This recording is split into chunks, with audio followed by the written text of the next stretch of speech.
Welcome to news alerts. సింగపూర్లో పాఠశాలలో జరిగిన అగ్ని ప్రమాదంలో తన చిన్న కుమారుడు మార్క్ శంకర్ గాయపడిన ఘటనపై AP deputy CM Pawan Kalyan స్పందించారు. ఈ మేరకు మీడియాకు ఆయన వివరాలు వెల్లడించారు. స్కూల్ పిల్లలు సమ్మర్ క్యాంపునకు వెళ్లగా అక్కడ జరిగిన అగ్ని ప్రమాదంలో తన కుమారుడికి గాయాలైనట్లు వివరించారు. ఈ సమయంలో తనకు అండగా నిలిచిన అందరికీ ధన్యవాదాలు తెలిపారు. ఫోన్ వస్తే నా రెండో కొడుకు మార్క్ శంకర్కి సంబంధించి ఒక సమ్మర్ క్యాంప్కి వెళ్ళారు. సమ్మర్ క్యాంప్కి వెళ్తే అక్కడ అంటే నా వైఫ్కి ఫోన్ వచ్చింది, ఇట్లా ఫైర్ యాక్సిడెంట్ అయింది, స్కూల్ మన సమ్మర్ క్యాంప్ స్కూల్ నుంచి ఫోన్ చేశారు. వెళ్ళి చూస్తే చాలా నేనేదో చిన్నపాటి అగ్ని ప్రమాదం అనుకున్నాను, కానీ ఈ స్థాయిలో ఉంటుందని నాకు తెలియలేదు. ఇది వెంటనే నేను ఎలా జరిగింది అంటే ఎలా ఉన్నారో కూడా నాకు ఇంటెన్సిటీ సీరియస్నెస్ నాకు తెలియలేదు. అంతా బాగుంటుంది అనుకున్నాను. చూస్తే ఇప్పుడు తనని ప్రస్తుతం హాస్పిటల్లో జాయిన్ చేశారు, బ్రాంకోస్కోపీ పెడతా ఉన్నారు. Very tragic news. పాపం తన పక్కనే కూర్చున్న క్లాస్మేట్ మొత్తం 3rd degree బర్న్స్, తినికి కూడా కొంత బర్న్స్ అని చెయ్యి మీదను కాలు మీద, లోపల చాలా వరకు స్మోక్ అంతా వెళ్ళిపోయింది గుండెలు లంగ్స్లోకి. దానికోసం ఇప్పుడు బ్రాంకోస్కోపీ చేస్తూ ఉన్నారు. ఆల్రెడీ ఇంకో పసిబిడ్డ కూడా చనిపోయింది. చాలా బాధ అనిపించింది. దాదాపు 30 మంది పిల్లలు ఈ సమ్మర్ క్యాంపు సంబంధించిన దురదృష్టకరమైన సంఘటన. So quiet an unfortunate incident. So ఈ క్రమంలో నాకు ప్రత్యేకించి ఈ సందర్భంగా నాకు ప్రత్యేకించి ఫోన్ చేసి గౌరవ ప్రధానమంత్రి శ్రీ నరేంద్ర మోదీ గారు నాకు ఫోన్ చేసి పరిస్థితి గురించి వాకప్ చేసి ఆయన అక్కడ సింగపూర్ మనకి ఇండియన్ హై కమిషనర్ కూడా తెలియజేసినందుకు మనస్ఫూర్తిగా ప్రధానమంత్రి నరేంద్ర మోదీ గారికి నా హృదయపూర్వక ధన్యవాదాలు తెలుపుకుంటా ఉన్నాను. అలాగే మీటింగ్లో ఉండగానే నారా చంద్రబాబు నాయుడు గారు, గౌరవ ముఖ్యమంత్రి నారా చంద్రబాబు నాయుడు గారికి ఫోన్ చేసి కూడా వాకప్ చేశారు. వారికి కూడా కృతజ్ఞతలు తెలియజేస్తాను. అలాగే నారా లోకేష్ గారికి కూడా ప్రత్యేకించి ఫోన్ చేసి అడిగారు. అలాగే హోంమంత్రి అనిత్ గారు కూడా అడిగారు. అలాగే కేటీఆర్ గారికి కూడా నా ప్రత్యేకమైన ధన్యవాదాలు తెలియజేసుకుంటున్నాను. అలాగే ఆంధ్రప్రదేశ్ మాజీ ముఖ్యమంత్రి శ్రీ జగన్మోహన్ రెడ్డి గారికి కూడా నా ధన్యవాదాలు తెలియజేస్తాను. తమిళనాడు మాజీ ముఖ్యమంత్రి శ్రీ ఎడప్పాడి పళనిస్వామి గారికి, కేంద్ర మంత్రులు కిషన్ రెడ్డి గారికి, బండి సంజయ్ గారికి, ఆంధ్రప్రదేశ్ ఉపసభాపతి రఘురామకృష్ణరాజు గారికి, రాష్ట్ర మంత్రులు అచ్చెన్నాయుడు గారు, నాదెండ్ల మనోహర్ గారు, దుర్గేష్ గారు, బీజేపీ ఓబీసీ మోర్చా అధ్యక్షులు డాక్టర్ కె లక్ష్మణ్ గారు, BRS working president Shri KTR గారు, అలాగే మిగతా ఎంపీలు, ఎమ్మెల్సీలు, హరీష్ రావు. సింగపూర్లో అగ్ని ప్రమాదానికి గురైన పవన్ కళ్యాణ్ కుమారుడు మార్క్ శంకర్ ఆరోగ్య పరిస్థితిపై దేశ ప్రధాని నరేంద్ర మోదీ స్పందించారు. ఈ విషయాన్ని జనసేన నాయకుడు నాదెండ్ల మనోహర్ వెల్లడించారు. పవన్ కు ఫోన్ చేసి కుమారుడి ఆరోగ్యంపై ఆరా తీశారని, కేంద్రం తరపున అవసరమైన సాయం అందించేందుకు సిద్ధంగా ఉన్నామని మోదీ హామీ ఇచ్చారని తెలిపారు. చిన్నారి మార్క్ త్వరగా కోలుకోవాలని ఆకాంక్షించిన ప్రధాని మోదీ కుటుంబానికి ధైర్యం చెప్పారు. ఈ ఘటనపై స్పందించిన ప్రధాని పట్ల పవన్ కుటుంబ సభ్యులు కృతజ్ఞతలు తెలిపారు. మార్క్ కోలుకోవాలని అలిపిరి శ్రీవారి పాదాల మండపం వద్ద జన సైనికులు మొక్కులు చెల్లించడం ఇప్పటికే వైరల్ అవుతోంది. సుమారు 15 నుంచి 19 మంది విద్యార్థులకి అనేక రకాల గాయాలు, 3rd degree బర్న్స్, ఒక విద్యార్థి ప్రాణాలు కూడా కోల్పోయారనే సమాచారం అందింది. ఆ దుర్ఘటమైన ఆ సంఘటనలో మార్క్ శంకర్ గారికి ఎక్కడ కూడా ఇబ్బంది కలగకుండా ఆయన ప్రాణాలు కాపాడిన అక్కడ ఉన్న భవన నిర్మాణ కార్మికులకి ప్రత్యేకంగా పవన్ కళ్యాణ్ గారు కృతజ్ఞత తెలుపమన్నారు. మార్క్ని హాస్పిటల్లో చేర్చి ట్రీట్మెంట్ కొనసాగుతూ ఉంది.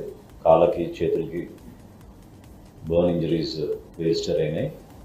ఎక్కువగా ఊపిరితిత్తుల్లో ఈ పొగ వెళ్ళిపోవడం, ఖచ్చితంగా 2-3 రోజులు హెల్త్ కండిషన్స్ మానిటర్ చేయాలని అక్కడున్న వైద్య సిబ్బంది పవన్ కళ్యాణ్ గారి కుటుంబానికి ఇచ్చిన సమాచారం మేరకు సేఫ్గా ఉన్నారు. అయితే ట్రీట్మెంట్ కొనసాగించాలి.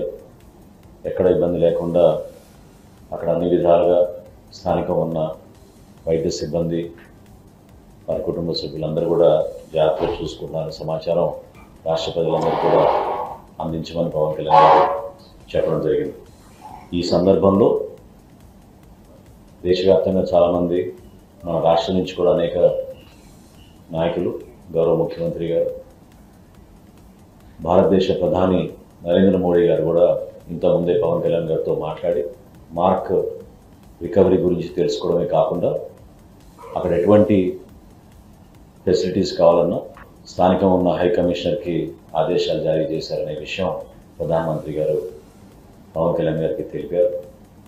మనస్ఫూర్తిగా ప్రధానమంత్రి గారికి జనసేన పార్టీ నుంచి, మా పార్టీ అధ్యక్షుడు పవన్ కళ్యాణ్ గారి నుంచి ఆయనకి ప్రత్యేకంగా ధన్యవాదాలు. ఈ విధంగా స్పందించి క్లిష్ట పరిస్థితుల్లో కుటుంబానికి అండగా నిలిచినందుకు ప్రధానమంత్రి నరేంద్ర మోడీ గారికి, రాష్ట్ర ముఖ్యమంత్రి చంద్రబాబు నాయుడు గారికి మనస్ఫూర్తిగా ధన్యవాదాలు తెలుపుకుంటున్నాను. మార్క్ కండిషన్ డెఫినెట్గా అవుట్ ఆఫ్ డేంజర్, ఇబ్బంది లేదు.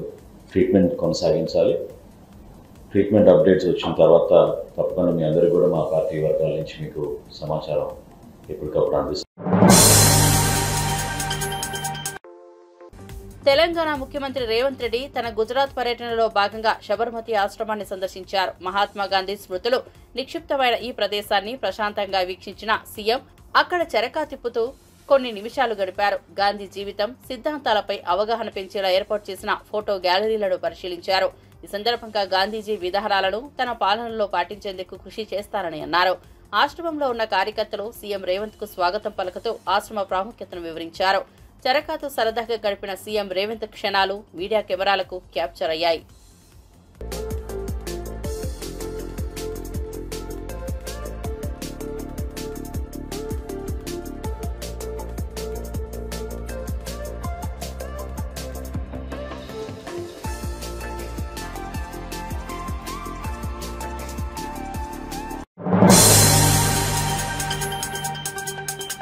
మాజీ మంత్రి కారుమూరి నాగేశ్వరరావు సంచలన వ్యాఖ్యలు చేసి రాజకీయ వేడి పెంచారు. ఇటీవల ఏలూరులో జరిగిన వైఎస్సార్ కాంగ్రెస్ పార్టీ ఆత్మీయ సమ్మేళనంలో పాల్గొన్న ఆయన అధికారంలోకి వచ్చిన తర్వాత టీడీపీ కార్యకర్తలు నరికి పారేస్తానంటూ తీవ్ర వ్యాఖ్యలు చేశారు.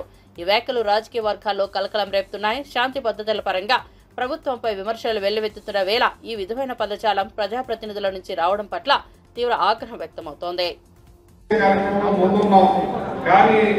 ఇది జరగడానికి జరిగిందనేది నమ్ముతున్నానని చెప్పి సందర్భంగా తెలియజేస్తున్నాను. ఇది మొదనే నేను మొన్న పెద్దిరెడ్డి గారి దగ్గరికి వెళ్ళాను. పెద్దిరెడ్డి గారి దగ్గరికి వెళ్ళినప్పుడు చెప్పారు, రేపు పొద్దున్న వాళ్ళు ఏం చేసినా కానీ దాన్ని దాటి మనకు ఓట్లేస్తారు జనం అని చెప్పి సందర్భంగా అంటున్నారు ఆయన. అలాగే అక్కడ ఉన్న తెలుగుదేశం నాయకులు కూడా మా మీద కక్ష చూపించకండి, రేపు పొద్దున్న మేమేం మీతో గొడవ పడతలేదు, మీరు రేపు పొద్దున్న మీద మా కక్ష పెట్టుకోకుండా అని అన్నారు. ఇది మాత్రం ఆగదు. గుంటూరు యువతల నుంచి ఇంట్లోంచి లాగి కొడతారు, గుంటూరు అవతల నుంచి నరికి పడేస్తారని చెప్పి ఎందుకంటే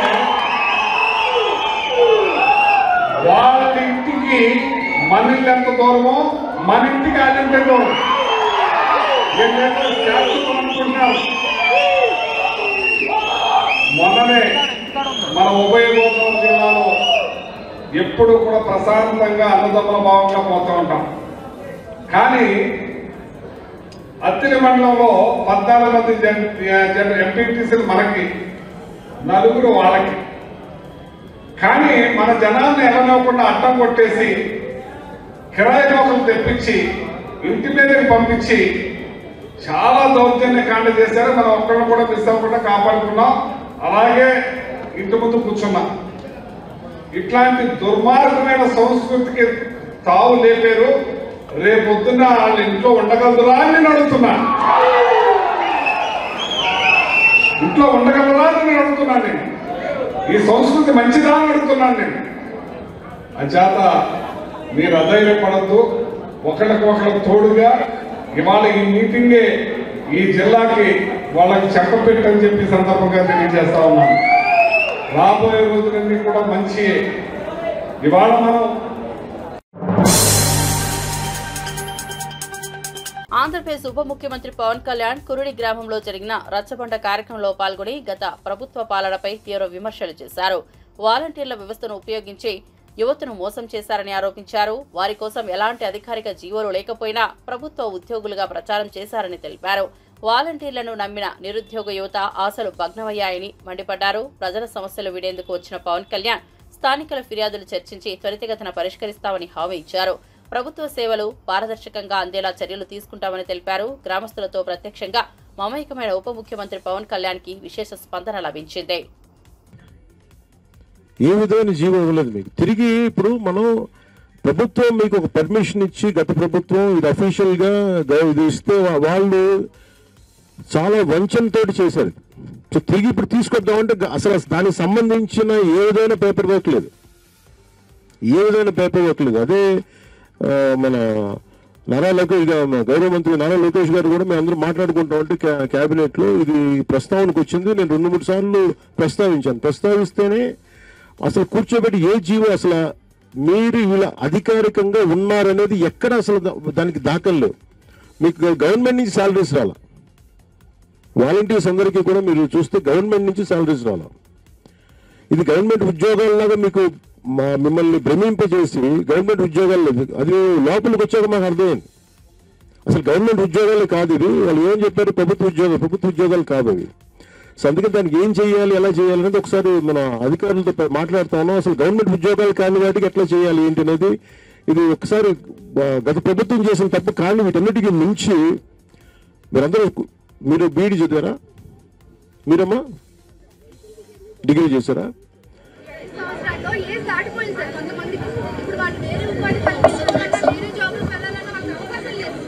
అంటే అసలు మీరు ఆ ఉద్యోగం పేరే చూడండి, వాలంటీర్ అంటేనే ఇష్టంగా రావడం, అంతేగాని దాని వెనక మీరు అప్పుడు ప్రభుత్వం పెట్టినప్పుడు చాలా తెలివిగా పెట్టారు. రేపొద్దున మీరు గట్టిగా మా ఉద్యోగం అంటే ఉద్యోగం కాదు, మీరు వాలంటీర్ చేశారు, ఇష్టపూర్వకంగా వచ్చారు, మీరు సేవ చేస్తానని వచ్చారు తప్ప దాని తగ్గట్టుగా అది జీతం అని పెట్టలేదు. దానికి ఏంటంటే ఆందోళనమో గ్రాట్యుటీ అని పెట్టారు. మోసం ఎలా చేస్తారంటే వాలంటీర్ అంటే ఇప్పుడు కలెక్టర్ గారు ఉన్నారు, ప్రిన్సిపల్ సెక్రటరీ, ఈవెన్ పేర్లు ఉంటాయి వీటికి. క్లాస్ 4 ఎంప్లాయ్, క్లాస్ 3 ఎంప్లాయ్, దీనికి ఏమీ లేదు. వాలంటీర్కి నేను ఇష్టపడి రెడ్ క్రాస్ వాలంటీర్స్ ఎలాగో విలేజ్ వాలంటీర్స్, విలేజ్ బాగు కోసం మేము వస్తాం, దానికి గౌరవార్థం మేము మీకు కొంత డబ్బిస్తాం. అది కూడా ఎలాగా వాళ్ళ ఇష్టానికి. అది కూడా ప్రభుత్వంలో ఫైనాన్స్ శాఖలో ఎక్కడ కూడా దీనికి హెడ్ ఉంటుంది, దానికి ఏం కేటాయించలేదు దానికి. సో చాలా తెలివిగా ఉద్యోగాలు. విజయ డైరీ చైర్మన్ చలసాని ఆంజనేయులపై సంచలన ఆరోపణలు వెలువడుతున్నాయి. బాపులపాడు మండలం బాపులపాడు గ్రామానికి చెందిన కొడాలి ప్రవీణ్ అనే మహిళ తనపై లైంగిక వేధింపులకు పాల్పడ్డారంటూ తీవ్ర ఆరోపణలు చేసింది. ఈ ఆరోపణలతో సంబంధించి ఓ వీడియో ప్రస్తుతం సోషల్ మీడియాలో వైరల్ అవుతోంది. మీడియా ముందుకు వచ్చిన బాధిత మహిళ నాకు న్యాయం చేయాలని ప్రభుత్వాన్ని వేడుకుంటోంది. ఈ వ్యవహారంపై ఇప్పటికే అధికారుల నుంచి స్పష్టత రాకపోవడంతో చర్చనీయాంశమైంది. బాధితురాలి ఆరోపణలపై విచారణ జరిపి న్యాయం చేయాలంటూ మహిళా సంఘాలు, ప్రజా సంఘాలు డిమాండ్ చేస్తున్నాయి. ప్రభుత్వ స్పందనపై ప్రజలు ఉత్కంఠంగా ఎదురుచూస్తున్నారు. ఆయన నాకు అమ్మ ఇక్కడైతే ఏమీ లేవు, విజయవాడ పాల ఫ్యాక్టరీలో అయితే ఉన్నాయని చెప్పాడు. నేను విజయవాడ పాల ఫ్యాక్టరీకి వెళ్ళానండి. వెళ్తే చూసుకొని ఫస్ట్ నన్ను పాల ఫ్యాక్టరీలో పెట్టారండి. పాలు తీసుకొస్తాం కదా, ట్రేలు ఉంటాయి కదా, అవి కడగటానికి పెట్టారు. కొన్ని రోజుల తర్వాత స్వీట్లకి తయారు చేసే సెక్షన్లో పంపించారండి. అప్పటిదాకా భగవంతుడు అనుకున్న చలసాని ఆంజనేయులు గారు నిజ స్వరూపం అప్పుడు బయటపడిందండి. వాడు ఎలాంటి వాడంటే చిత్తకార్తిక్ కుక్క, చాలా చండాలుడు. అమ్మాయిలను చూస్తే వాడు పిచ్చెక్కిపోతూ ఉంటాడు. వాడు ఒక psycho type, psycho type of. అమ్మాయిలంటే పిచ్చి వాడికి. వాడు ఇష్టం వచ్చినట్టుగా చేసేస్తాడు అమ్మాయిల్ని. అయితే నా దగ్గరకు వచ్చి నీకు భర్త లేడు, అప్పులున్నాయి అంటున్నాం కదా, నీకు నేను సహాయం చేస్తానన్నాడు. నాకు ఆర్థిక పరిస్థితిని గుర్తు తెచ్చుకొని 2 ఆడపిల్లలు ఉన్నారు కదండి, దాని నిమిత్తం నేనేం చేయలేక ఆడపిల్లని కదండి, ఇంకా వాడి మాటలకు నేను లొంగిపోయాను. ఇలా కొన్ని రోజులు మా సహజీవనం సాగుతూ ఉండగా 2022 ఫిబ్రవరి 7వ తారీఖున తన క్యాబిన్కి నన్ను పిలిచాడండి. ఆ చిత్తకార్తిక్ కుక్క విషయం అసలు రూపం బయటికి ఇప్పుడు పడిందండి. అయితే వాడు ఏం చేశాడంటే నన్ను పిలిచి నీకులాగా అప్పుల పాలైతే ఉన్నవాళ్ళు, భర్త లేని వాళ్ళు, భార్య వదిలేసి ఇట్లా భార్య భర్తలు విడిగా ఉన్నవాళ్ళు, ఆడపిల్లలు ఎవరైనా ఉంటే చూడమ్మా అన్నాడు. నేను దేనికి సార్ అన్నాను. అంటే వాడు మనకి హైదరాబాద్లోని విశాఖపట్నంలోని పనులు ఉన్నాయి ఆడవాళ్ళతో అన్నాడు. సరే దేనికి సార్ అని నేను నిలదీస్తే మనం హైదరాబాద్లో విశాఖపట్నంలో పబ్బులు పెడుతున్నాము, దాని నిమిత్తం కొంతమంది ఆడపిల్లలు కావాలి అన్నారు. అయితే నేను నన్ను అయితే అక్కడికి వెళ్ళమన్నారు. నీ అప్పులు తీర్పు, ఎందుకంటే పబ్బు పెడుతున్నాము, డబ్బున్న మగవాళ్ళు వస్తారు, వాళ్ళకి అమ్మాయిలతో అవసరాలు ఉంటాయి అన్నారు. నేనేం చేశానంటే నా అప్పుల గురించి ఆలోచించుకొని నా పరిస్థితి బాగుపడుతుందన్న ఉద్దేశంతో నేను హైదరాబాద్ వెళ్ళానండి ఆయన చెప్పినట్టు. కానీ ఆడపిల్లల్ని అడ్డం పెట్టుకొని వాడు పదవి కాపాడుకుంటానికి ఆడపిల్లల్ని అడ్డం పెట్టుకొని వాడు చేసే కార్యాలు, వాడు చేసే పనులు అంత ఇంత కాదండి, చాలా దారుణమైన పనులు చేస్తారు. తిరుపతి జిల్లా ఇన్ఛార్జ్ మంత్రి అనకాని సత్యప్రసాద్ ఆధ్వర్యంలో సమన్వయ సమావేశం కమిటీ ఏర్పాటు చేశారు. ఈ సమావేశానికి జిల్లా కలెక్టర్ వెంకటేశ్వర్, పలువురు ఎమ్మెల్యేలు, ఉన్నతాధికారులు హాజరయ్యారు. భూ సమస్యల పరిష్కారంపై ప్రధానంగా చర్చ జరగగా సమావేశంలో పాల్గొన్న ప్రజలు తాము ఎదుర్కొంటున్న భూ సమస్యలను వివరిస్తూ విజ్ఞప్తి పత్రాలు మంత్రికి అందించారు. అధికారంలో వాటిపై వెంటనే స్పందించి చర్యలు తీసుకోవాలని మంత్రి ఆదేశించారు. ప్రజలకు న్యాయం చేయడమే ప్రభుత్వ లక్ష్యమని మంత్రి స్పష్టం చేశారు. జిల్లా అభివృద్ధి, ప్రజా సమస్యలపై సమన్వయంతో ముందుకు సాగాలని మంత్రి పిలుపునిచ్చారు.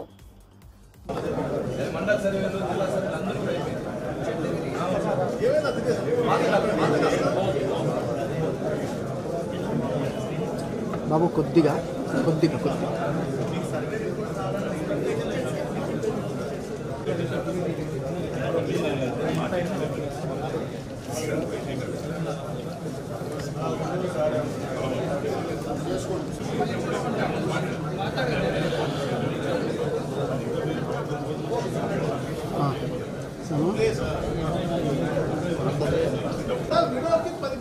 నా కోపగించుకోలే చెప్తాను చదువుకున్నాయి కాబట్టి ఇంకో ఉద్యోగం చెప్పు, మేము చెప్తాం. ఇంకోటి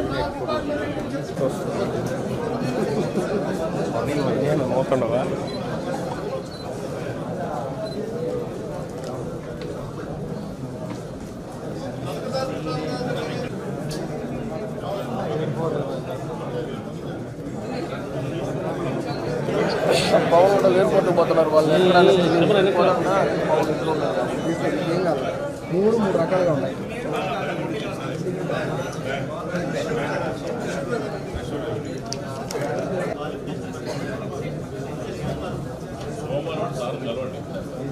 ప్రజల దగ్గర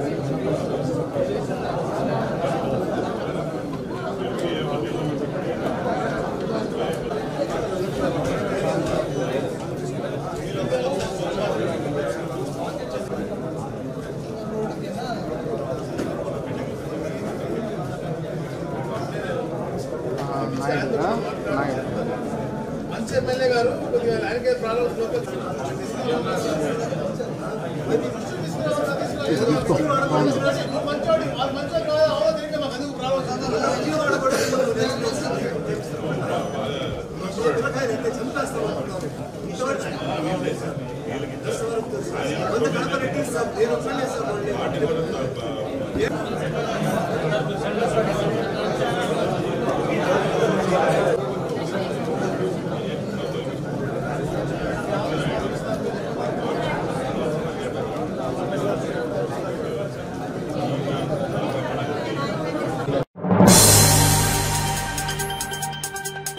భోగాపురం విమానాశ్రయం నిర్మాణ పనులు వేగంగా కొనసాగుతున్నాయి. గత పాలకుల నిర్లక్ష్యంతో 26% పరిమితమైన పనులు ప్రస్తుతం 71% వరకు పూర్తయ్యాయని కేంద్ర మంత్రి కింజరపు రామ్మోహన్ నాయుడు తెలిపారు. ఇప్పటికే ఎయిత్ వర్క్స్ పూర్తయ్యాయని, runway 97%, taxiway 92%, terminal building 60%, ATC tower 72%, ancillary building 40% పూర్తయ్యాయన్నారు. భోగాపురం ఎయిర్పోర్ట్ దేశంలోనే అతి ఆధునిక హంగులతో నిర్మితమవుతోందని పేర్కొన్నారు. భవిష్యత్తులో అన్ని సౌకర్యాలతో ఈ విమానాశ్రయం రాష్ట్ర గౌరవాన్ని పెంచుతుందని మంత్రి విశ్వాసం వ్యక్తం చేశారు. ఇక్కడ ఉన్నటువంటి కాంట్రాక్టర్స్ అలాగే గవర్నమెంట్ సిబ్బంది అందరికీ కూడా ఒక కొలాబరేటివ్ ఎఫర్ట్గా ముందుకు నడిపించే కార్యక్రమం చేస్తున్నాం. అయితే ఎవ్రీ మంత్ కూడా రివ్యూ చేయాలన్న ఆలోచనతో ప్రభుత్వం వచ్చిన తర్వాత ఒక 5 నెలలు కూడా కంటిన్యూస్గా చేశాం. తర్వాత పార్లమెంట్ బడ్జెట్ సెషన్స్ రావడం, అలాగే మనకి మధ్యలో కోడ్ కూడా ఎమ్మెల్సీ ఎన్నికలు జరగడం వల్ల కోడ్ రావడం వల్ల ఒఫీషియల్గా ఇక్కడ రివ్యూ చేసుకోలేకపోయాం. మళ్ళీ ఇప్పుడు పార్లమెంట్ బడ్జెట్ సమావేశాలు కూడా పూర్తయిన వెంటనే ఏప్రిల్ నెలలో ఈరోజు రివ్యూ చేసుకున్నాం. గతంలో చూసుకుంటే 10th November 2024లో లాస్ట్ విజిట్ చేసినప్పుడు అప్పుడు ఓవరాల్గా ఎయిర్పోర్ట్ తాలూకా ప్రోగ్రెస్ 49% జరిగింది. సుమారు హాఫ్ వేలో మనం రీచ్ అయిన తర్వాత ఈ 5 నెలల కాలంలో 71%కి ఈరోజు భోగాపురం ఎయిర్పోర్ట్ తాలూకా పనులు పూర్తి చేసుకునే దశలో ఉన్నాం.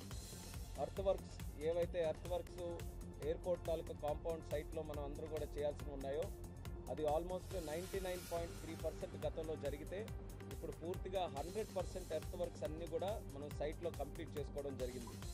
ఎయిర్పోర్ట్కి ముఖ్యమైనటువంటిది రన్వే తాలూకా పనులు 65% గతంలో జరిగితే ఇప్పుడు 97% రన్వే తాలూకా పనులు కూడా మనం పూర్తి చేసుకున్నాం. ట్యాక్సీవే రన్వేకి అదనంగా ఉన్నటువంటి ట్యాక్సీవే కూడా గతంలో 41% జరిగితే ఇప్పుడు 92% వరకు ట్యాక్సీవే తాలూకా పనులు కూడా పూర్తి చేశాం. ప్యాసింజర్ టెర్మినల్ బిల్డింగ్ గతంలో ఇక్కడ మనకు కూర్చునే అవకాశం కూడా లేదు, అటువంటిది ఈరోజు రూఫింగ్ కూడా ఈరోజు చాలా వరకు కంప్లీట్ చేసే పరిస్థితుల్లో ఉన్నారు.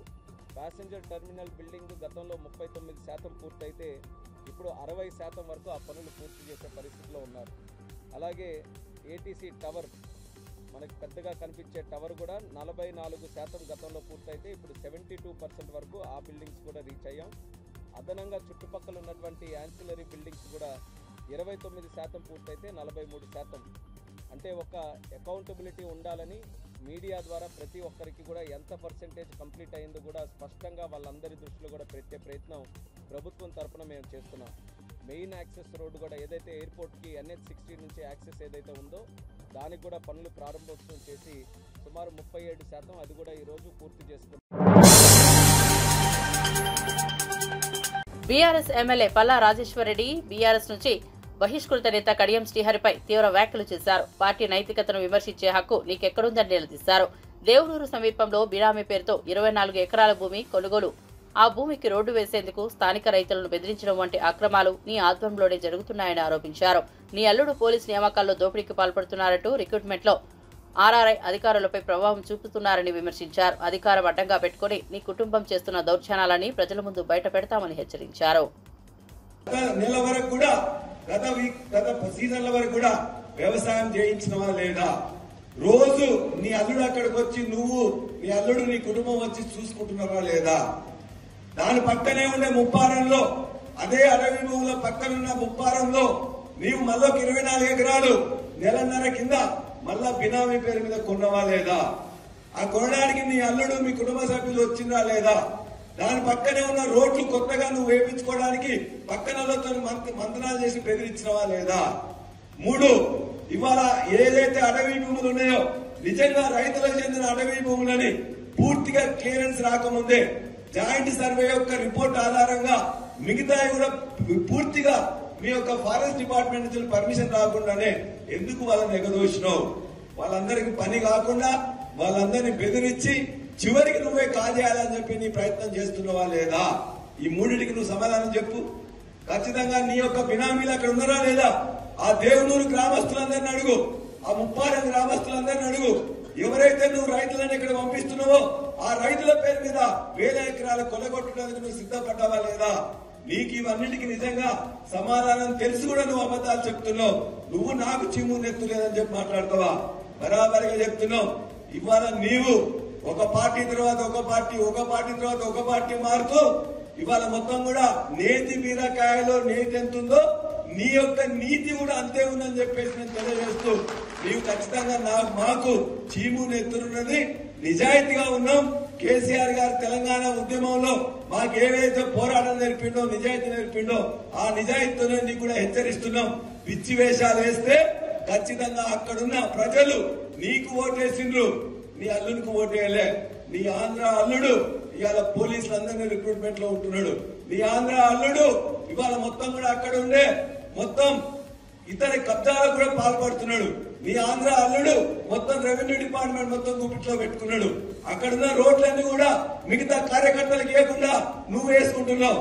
ఇటువంటి పిచ్చి పనులు చేసుకుంటూ మొత్తం కూడా నీ ఆంధ్ర అల్లులతో ఇక్కడ దోపిడీ చేపిస్తూ మేమిచ్చిన గులాబీ విజయాన్ని ఇలా వాళ్ళకి తాకట్టు పెట్టుకొని భూములను తుంచుకున్నామని చేస్తూ నాకు చింపునేస్తులేదని చెప్పి భారత మాజీ క్రికెటర్ కేదార్ జావన్ రాజకీయ ఆరంగేటం చేశారు. మహారాష్ట్ర బీజేపీ అధ్యక్షుడు మంత్రి చంద్రశేఖర్ భవంకలే సమక్షంలో జాదవ్ అధికారికంగా బీజేపీలో చేరారు. ఈ సందర్భంగా పార్టీ నేతలు అతనికి కాషాయ కండువా కప్పి స్వాగతం పలికారు. జాదవ్ చేరికతో మహారాష్ట్రలో బీజేపీకి మరింత బలం చేకూరనుందని పార్టీ శ్రేణులు భావిస్తున్నాయి. ఒక పక్క రాష్ట్ర రాజకీయాలు వేడుకుతున్న తరుణంలో క్రీడారంగం నుంచి ఇలా ప్రముఖులు రాజకీయాల్లోకి అడుగుపెట్టడం విశేషం. జాదవ్ చేరికతో యువతలో పార్టీకి ఆదరణ పెరుగుతుందన్న ఆశాభావం బీజేపీ నేతల్లో కనిపిస్తోంది. ఈ పరిణామం ముంబై ఎన్నికల సమీపంలో ప్రాధాన్యం సంతరించుకుంది.